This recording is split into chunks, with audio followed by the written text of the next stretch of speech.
Today on the Daily Dose, pandemics of the future. By the late 20th century, scientists had good reason to proclaim victory over most of the world's leading pandemic diseases. In their place, however, societies began to experience a new cast of life-limiting diseases arising from a radically different quadrant. Cancers, obesity, heart disease, and diabetes became the new killers in an age of rising affluence and increasingly sedentary lifestyles.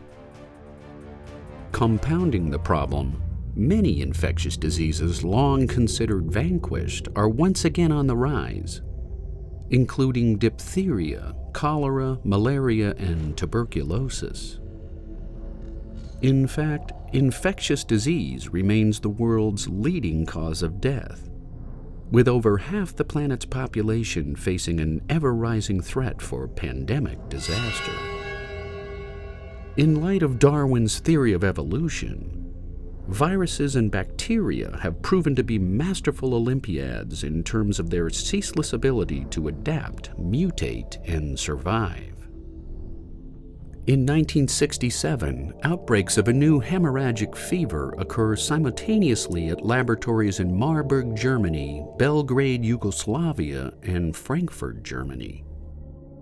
37 people fall ill, including workers at each laboratory and nearly everyone who provides care for them during their illness. It is later determined that a previously unknown virus jumped to humans through infected African green monkeys, used in each laboratory for the manufacture of a polio vaccine. Today, the Center for Disease Control keeps a watchful eye on sporadic outbreaks of Marburg fever, since the disease has the potential for rapid transmission and no known cure. In 1969, American nurse Lily Pinio falls ill in Lassa, Nigeria, after caring for two nurses who die from an unknown illness. Nearing death, Nurse Pinio is flown to Columbia Presbyterian Hospital in New York City, where she makes a well-guarded recovery. Since Nurse Pinio's narrow escape from death, annual outbreaks of Lassa fever affect over 200,000 victims each year in Guinea, Liberia, Sierra Leone, and Nigeria. Reported cases in the United States are rare, thanks to strict hospital-based surveillance protocols developed by the CDC.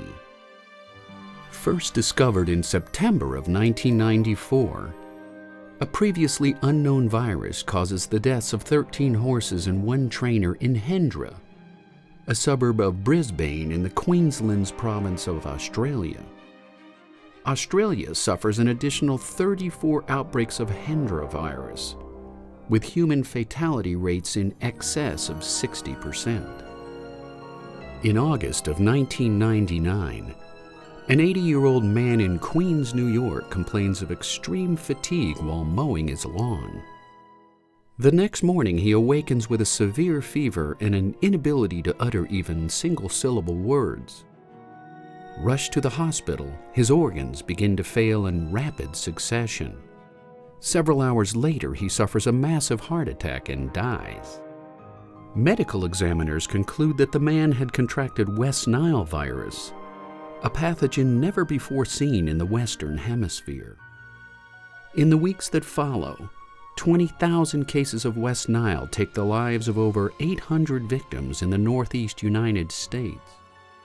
Today, the responsible virus, Flaviviridae, waits in dormancy as it mutates its way toward another opportunistic attack. Another new killer is the Ebola virus.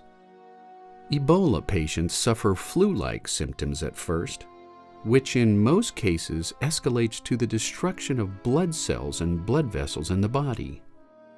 To date, no cure exists for this recurrent sub-Saharan disease caused by 5 known members of the Filoviridae family.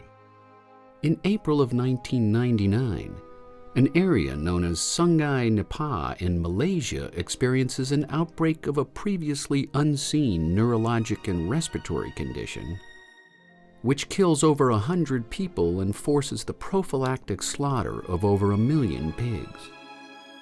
Early cases of Nipah virus cause encephalitis or swelling of the brain in humans and respiratory failure in hogs.